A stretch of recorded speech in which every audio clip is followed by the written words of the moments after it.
It's extraordinary how resistant some people are to learning anything. Competency is a relative concept. And what a lot of us need, including the one speaking, is what I needed to get ahead was to compete against idiots. And luckily, there's a large supply. And everybody wants fiscal virtue, but not quite yet. They're like that guy who felt that way about sex. He was willing to give it up, but not quite yet. Yeah, I think you would understand any presentation using the word EBITDA if every time you saw that word, you just substituted the phrase bullshit earnings. I knew he'd do it sooner or later, folks. I like cryptocurrencies a lot less than you do. And so, to me, it's just dementia. And I think the people who are professional traders that go into trading cryptocurrencies, it's just disgusting. It's like somebody else is trading turds and you decide I can't be left out.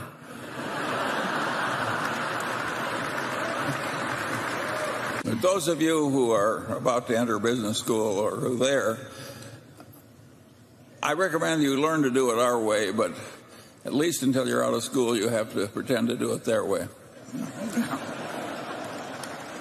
In accounting, you can do things like they do in Italy when they have trouble with the mail. You know, it piles up and irritates the postal employees.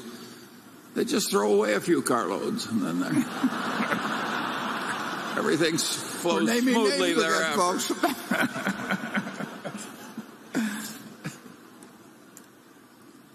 That happened in some unnamed international country.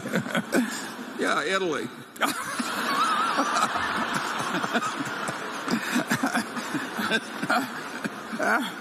It's perfectly obvious, at least to me, that to say that derivative accounting in America is a sewer is an insult to sewage. People don't seem to get that point. You have any idea why, Charlie? Warren, if people weren't so often wrong, we wouldn't be so rich. I think part of the popularity of Berkshire Hathaway is that we look like people who've found a trick. It's not brilliance, it's just avoiding stupidity. And you say, well, it's the same thing, just stated differently. Well, maybe it's the same thing, just stated differently, but you understand it better if you go at it the way we do. Is to identify the main stupidities that do right people in, and then organize your patterns of thinking and development so you don't stumble into those stupidities. Berkshire Hathaway is constantly kissing off ideas, and even about 2 seconds flat. We know we've got opportunity X, which is better than the new opportunity. Why do we want to space 2 seconds thinking about X? Many of you come from places that don't do that. You've got to have one horse, one rabbit, one something or other, and that rabbit is going to be thinking about something which would be ruled out immediately by an opportunity cost available generally to the place. But it's in a different department, and you have to be diversified, and so on and so on. So it's easy to drift into this idea that opportunities don't matter and you've got some different way of doing things that are better. It isn't better. The right way to make decisions in practical life is based on your opportunity costs. When you get married, you have to choose the best you can find that'll have you. And the rest of life is the same damn way. And you have to figure these things out if you want good results in life. And if you don't, well, you have to pretend that you can get good results in life. And if you have enough sales ability, maybe you can get by with it. Sure, there are a lot of things in life way more important than wealth. All that said, some people do get confused. I play golf with a man. He says, what good is health? You can't buy money with it.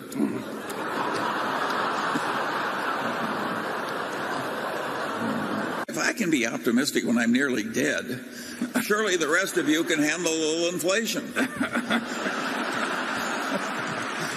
If you mix the mathematics of the chain letter or the Ponzi scheme with some legitimate development like the development of the internet, you are mixing something which is wretched and irrational and has bad consequences with something that has very good consequences.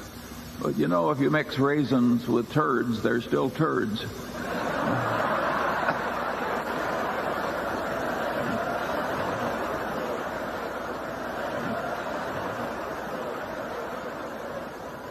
That's why they have me write the annual report. I would rather throw a viper down my shirt front than hire a compensation consultant. A director getting $150,000 a year from a company who needs it is not an independent director. Being put on the comp committee of American corporations, as I've said, they're looking for Chihuahuas and not Great Danes or Dobermans. Yeah. And I hope I'm not insulting any of my friends that are on comp committees. You're insulting the dogs. No. It's not that great a business as a business, casualty insurance. It's a tough game. There are temptations to be stupid in it. It's like banking. Once I asked the man who just left a large investment bank, and I said, "How does your firm make its money?" He said, "Off the top, off the bottom, off both sides, and in the middle." The general system for money management requires people to pretend that they can do something that they can't do, and to pretend to like it when they really don't. And I think that's a terrible way to spend your life, but it's very well paid. Charlie, I don't know why I'm giving you another shot, but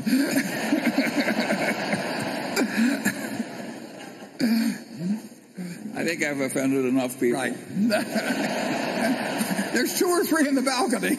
If you're not interested in the economic scene right now, you're mentally dead. Charlie has no tact. All right, let's talk a little bit about bankers. Charlie on Friday compared them to heroin addicts. Yeah, well, that's colorful, Charlie, but I would not have chosen that. I once wrote of him that when they handed out humility, he didn't get his fair share. The ideal way to run a headquarters is to have one man, preferably over 80, sitting in an office by himself. Anything else is pure frippery. Warren, your obsession with Hollywood is starting to worry me. Well, Mr. B, I look forward to serving as your number 2. Well, actually, I already have a number 2. Meet Charlie, my Dwight. You don't look so tough. Well, actually, there are 18 ways I could kill you right now. I'm in. I'll raise. I fold. Where's Warren? Well, unfortunately, I wasn't Warren's type. Oh, well, who needs a billionaire anyway, right? Oh, I got myself a billionaire. It's just not Warren. Come in, sweetie. Hi, girls. This is Charlie. Hi, Charlie. You come here and sit right down, and I will grab us a couple of beers.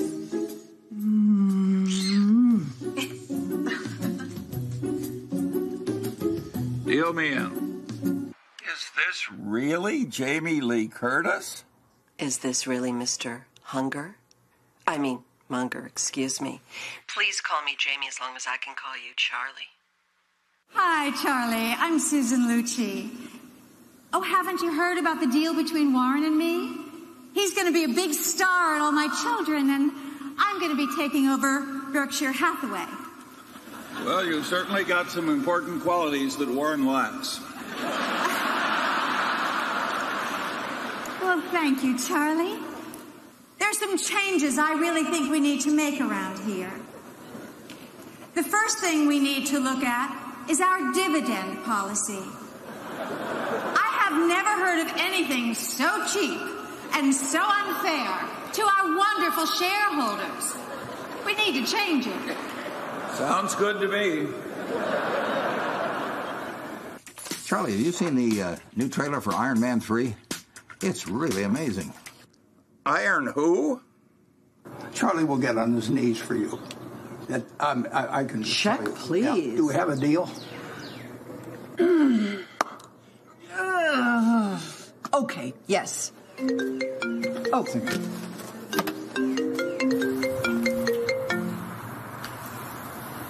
Charlie, it's about time.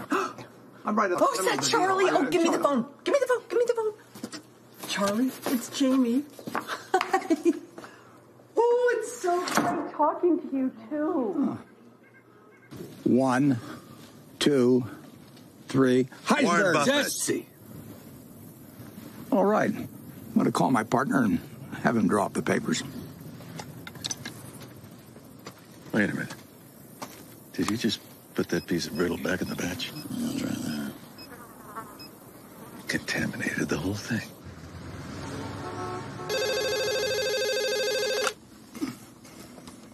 Charlie? It's done. Slick, yo.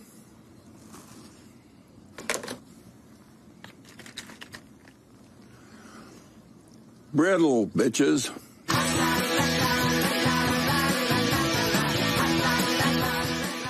Please turn up the lights, and I hope you'll join me in applauding Charlie Munger, the architect of Berkshire.